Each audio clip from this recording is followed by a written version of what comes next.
बहू के हाथ। घर की बहू शीना को इस बात का बड़ा घमंड था कि जिस काम में वो हाथ डालती थी वो काम अच्छा हो ही जाता है। शीना की हर बात में हाथ का इस्तेमाल जरूर होता था। एक दिन शीना का पति आकाश उससे कहता है, कल जो वो भिंडी बनाई थी ना तुमने, वाह वाह वाह वाह, मजे आ गए। मैंने अपने हाथों से बनाई थी। मेरे हाथों में वैसे भी जादू है, जिस चीज को छू लेती हूँ सोना बन जाती है। अब ये थोड़ा ज्यादा हो रहा है। मतलब अगर हर चीज को छू के सोना ही बना देती हो तुम, तो हमारे नाम के पीछे भी अंबानी ही लगा देते हम। चुप रहो, मुंह पे हाथ रख लो, कुछ भी बोलते रहते हो। शीना की सास बगिया से पूजा के लिए फूल चुन रही थी। सुंदर, अति सुंदर, कितने प्यारे गुलाब के फूल हैं, भगवान जी खुश हो जाएंगे। मैंने अपने हाथों से जो पौधा लगाया था, मेरे हाथों की कोई भी चीज बेकार नहीं जाती। हाँ बेटा, सही कह रही है, इसीलिए तो तुम्हारे पिताजी से मैंने अपने बेटे के लिए तुम्हारा हाथ मांगा था। और उन्होंने हाथों हाथ में मेरा हाथ आपकी बेटी के हाथ में दे भी दिया था। हाँ बेटा, वो तो है, पर मुझे ये बता, तू ये हर बात में हाथ क्यों बीच में लेकर आती है? माँ जी, पंडित जी ने हाथ मेरा देखकर नैनीताल में कहा था कि मेरे हाथ जगन्नाथ हैं, मेरे हाथों से कभी कोई काम नहीं बिगड़ेगा, तो मेरे हाथों की तारीफ तो मुझे करनी पड़ेगी ना। हाँ हाँ, ठीक ही कह रही हो वैसे, तो मिलाओ हाथ इसी बात पर। शीना को न सिर्फ इस बात पे गर्व था कि उसके हाथ से सब अच्छा होता है, बल्कि घर के सारे काम भी वो पहले अपने हाथ से करती, फिर कोई दूसरा उन कामों को कर पाता। एक दिन शीना कपड़े धो रही थी। अरे घर में वॉशिंग मशीन है तो सही, खुद क्यों थक रही हो? कपड़े पहले मेरे हाथ से धुलेंगे, फिर वॉशिंग मशीन से। पहले हाथ की सफाई, फिर मशीन की धुलाई। अगर आज डाकू गब्बर सिंह होता ना, तो वो ये हाथ मुझे दे दे ठाकुर, तुमसे जरूर कहता, और मैं तो दिलवा भी देता तुम्हारे हाथ।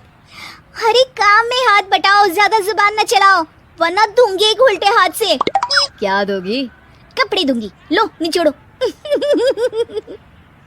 ऐसे ही एक दिन, अरे बहू, ये सोफे पर चढ़कर हाथ से पंखा क्यों घुमा रही हो? माँ जी, क्योंकि मेरे हाथ से घूमेगा तो ज्यादा अच्छे से हवा देगा। अरे बेटा, फिर तो तुम गाड़ी का पहिया भी हाथ से घुमा के मायके जाया करो। एक बार आकाश ने घर पर कार लाने की बात छेड़ी। माँ, सोच रहा हूँ कि एक कार लेकर आता हूँ। ले ले बेटा, क्यों नहीं? अरे पैसे हो तो हवाई जहाज भी ले लेना।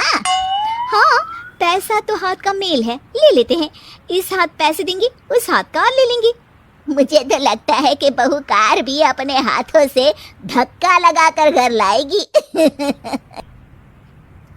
वो तो नहीं करूंगी, लेकिन सबसे पहले स्टीयरिंग पर हाथ मैं ही लगाऊंगी, ताकि गाड़ी का आना शुभ हो। अरे घर ले आने तो दो, फिर हाथ लगा लेना। लेकिन शीना नहीं मानती।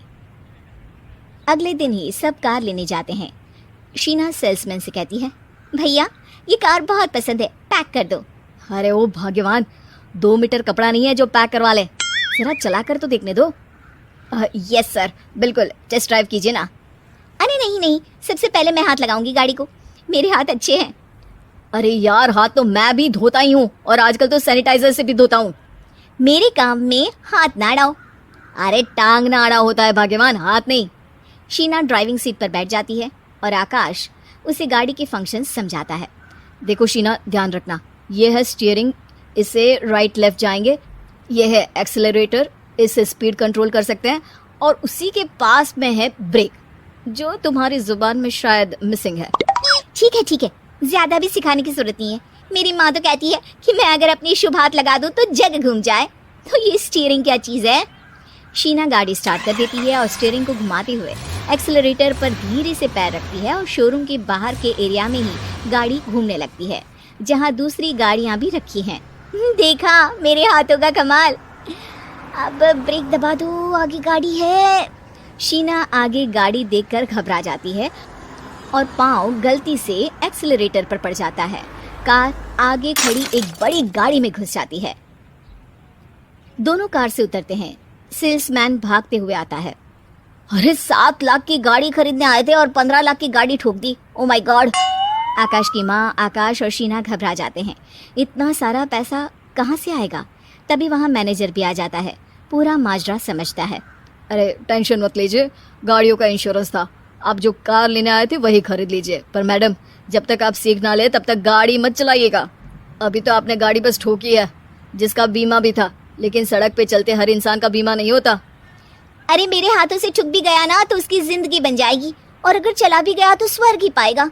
मैनेजर साहब, मेरे हाथ में कोई दिक्कत नहीं है, वो तो बस पाँव गलत जगह पर चला गया था।